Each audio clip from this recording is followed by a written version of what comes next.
আমরা প্রয়োজন ছাড়া একজন অন্যজনকে জড়িয়ে ধরি না। একসাথে একই বিছানায় ঘুমালেও কিন্তু মানুষটার কাছে যাওয়া হয় না। দুজন মানুষ ১০০ স্কোয়ার ফিট একটা রুমের ভিতরে বছরের পর বছর থেকেও মাঝে মাঝে কাছে আসতে পারে না। আমি এরকম বেশ কিছু দম্পতিকে চিনি যারা বহু বছর পরও সংসারের মানে বুঝে উঠতে পারেনি। সংসার করতে করতে একসময় মানুষ ধরে নেয় একই বালিশে ঘুমানো, একই টেবিলে খাওয়া, একই রুমে ঘোরাঘুরি করা আর মাঝে মাঝে প্রয়োজনে কাছে আসাটাই হয়তো সংসার। ব্যাপারটা কি আসলেই তাই? তাহলে কিছু মানুষের সংসার কখনো টিকে না কেন? তারাও তো একই বিছানায় ঘুমায়, একই টেবিলে খাবার খায়, একজন অন্যজনকে কোঅপারেট করে, তবুও সংসারগুলো ভাঙে কেন? তুমি একটা মানুষের সাথে আশেপাশে আছো, চোখের সামনে আছো, তবুও মাঝখানে একটা দূরত্ব থাকে। এই দূরত্বটা ভীষণ অন্যরকম।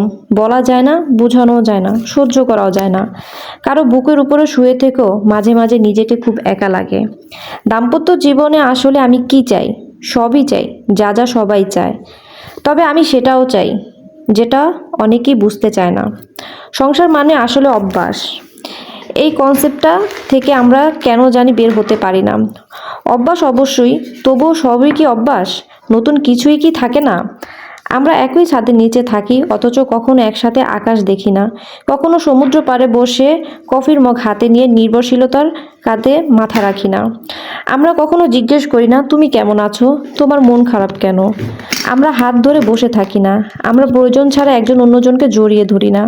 আমরা কিছুতেই বুঝতে চাই না যে আমার সমস্ত সময় তার সাথে কাটানোর পরও তাকে সময় দেওয়া প্রয়োজন। আমরা হয়তো শারীরিক দিক থেকে কাছে আসি রোজ, অথচ আমাদের মনের দূরত্ব বেড়েই চলে। রান্না করার জন্য দিদি রাখলেও হয়, তবুও সংসার কেন করা লাগে বলতে পারেন? সংসারের ডেফিনেশনটা শুধু নিঃশ্বাসের আর্দ্রতা অনুভব করার মাঝেই সীমাবদ্ধ না, এর বাইরেও অনেক কিছু থাকে।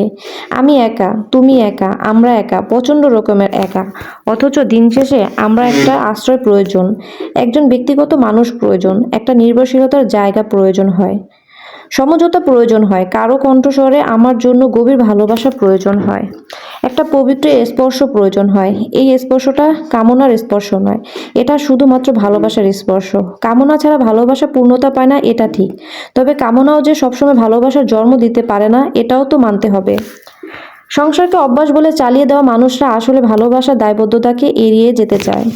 যে দাম্পত্য প্রেম থাকে না, সেখানেও অভিনয় করে বাঁচতে হয়। এরকম অনেক দাম্পত্যই আছে যারা শুধু অভিনয় করে গোটা জীবনটাকে একটা অপছন্দের মানুষের সাথে একই ছাদের নিচে কাটিয়ে দেয়। দাম্পত্য জীবনে কলহ থাকবেই, এটাকে ইনস্ট্যান্ট সমাধান করার ক্ষমতা সবার থাকে না। ঝগড়া হওয়ার পর কান্নাকাটি না করে মানুষটাকে পেছন থেকে জড়িয়ে ধরে বসে থাকলে কেমন হয়? মানুষ কি আসলে এতটাই নিষ্ঠুর যে ভালোবাসাকে অবহেলা করতে পারে? সংসার শুধু একটা অভ্যাস না, এটা থেকে বের হতে হবে। সংসার একটা স্বর্গ, এখানে শুধু দুবেলা খাবার আর একই বিছানায় ঘুমানোর বাইরে প্রেম, ভালোবাসা, নির্ভরশীলতা, গুরুত্ব, প্রায়োরিটি, শ্রদ্ধাবোধ, অ্যাডজাস্টমেন্ট সব প্রয়োজন। সব মানে সব। দাম্পত্য জীবনে সুন্দর তখনই হয় যখন আমরা অভ্যাস থেকে বের হতে পারি। মানুষের পাশে অস্তিত্ব হোক, অধিকার হোক, বেঁচে থাকার ডেফিনেশন হোক, এটা অ্যাডিকশন হোক। আমাদের সংসার হোক আমাদের নেশাগ্রস্ত থাকার অ্যালকোহল, আমাদের মাঝে ভালোবাসার মাদকতা থাকাটা জরুরি, ভীষণ জরুরি। কথাগুলো ভালো লাগলে অবশ্যই লাইক, কমেন্ট, শেয়ার করে দিবেন।